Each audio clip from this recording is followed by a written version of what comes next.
साहित्य उत्सव जेएनयू और पोएटिक आत्मा के ज़ेरे एहतमाम कवि सम्मेलन और मुशायरे का एहतमाम और इंसराम शानदार तरीके से हुआ। मुल्क के नामवर शोरा ने अपना कलाम सुनाया, सामईन को महजूज किया और वक्फे वक्फे से जेएनयू कन्वेंशन सेंटर सदाए वाह वाह से गूंजता रहा। क्यों ना इन खुशगवार मनाजिर को learn online with Faizan Khan के प्लेटफॉर्म से आप तक पहुंचा दिया जाए।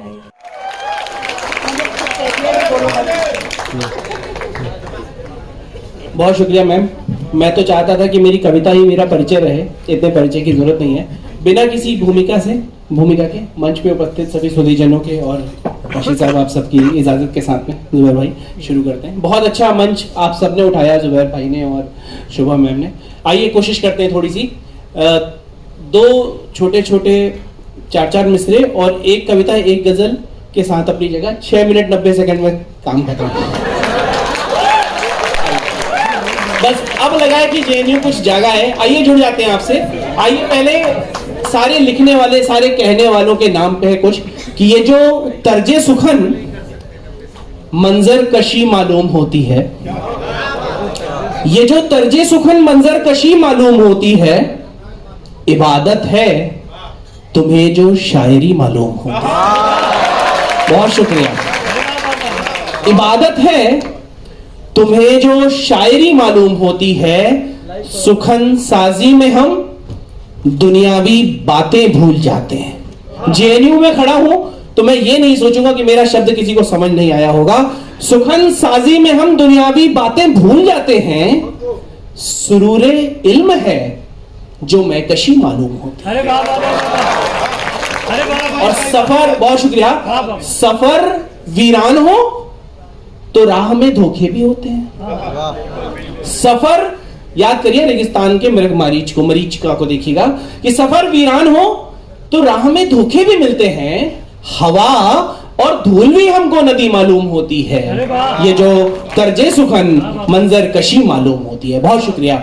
आइए जेएनयू आपके मतलब का सुनाता हूं कुछ कि थोड़ा खुल जाए जेएनयू हमारे साथ में।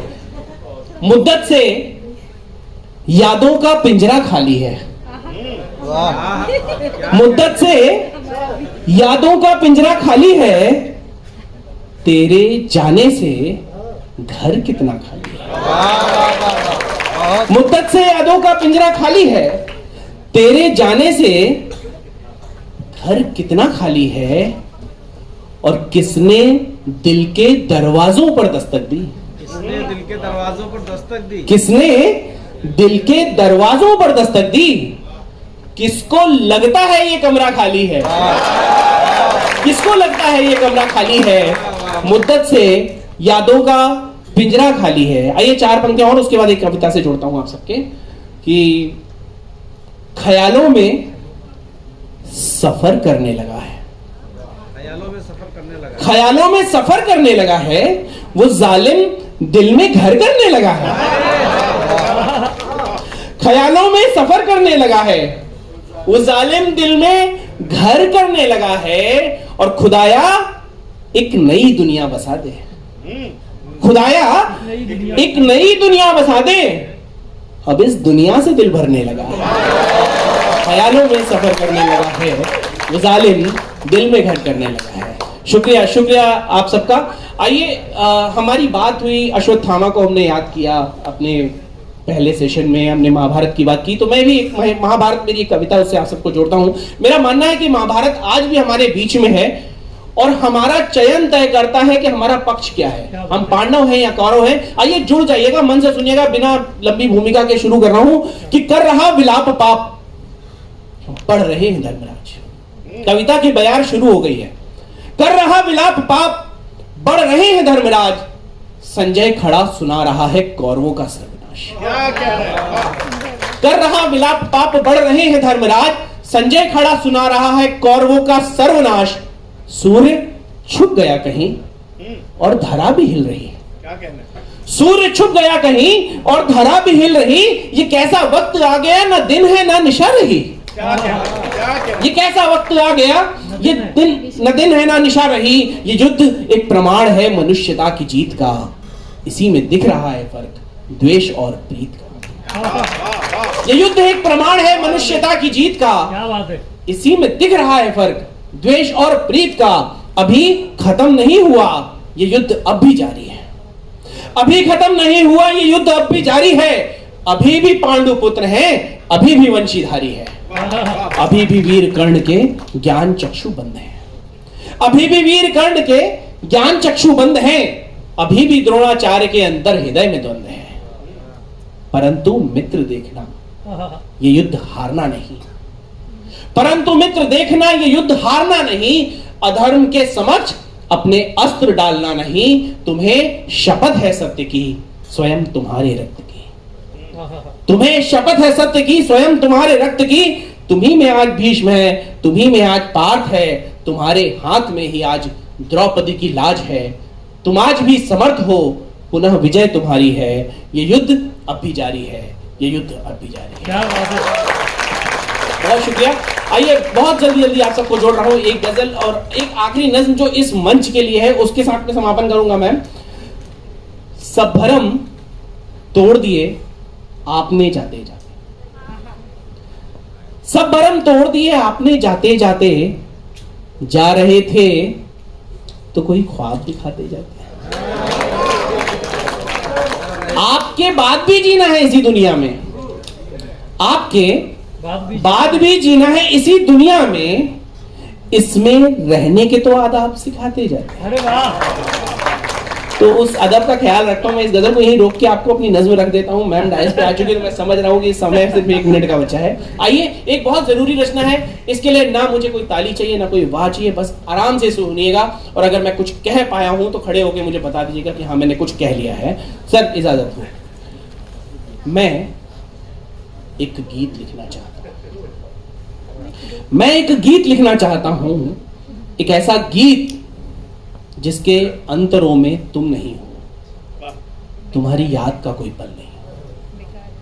मैं एक गीत लिखना चाहता हूं, एक ऐसा गीत जिसके अंतरों में तुम नहीं हो, तुम्हारी याद का कोई पल नहीं हो। मैं लिखना चाहता हूं मंदिरों की घंटियों पर।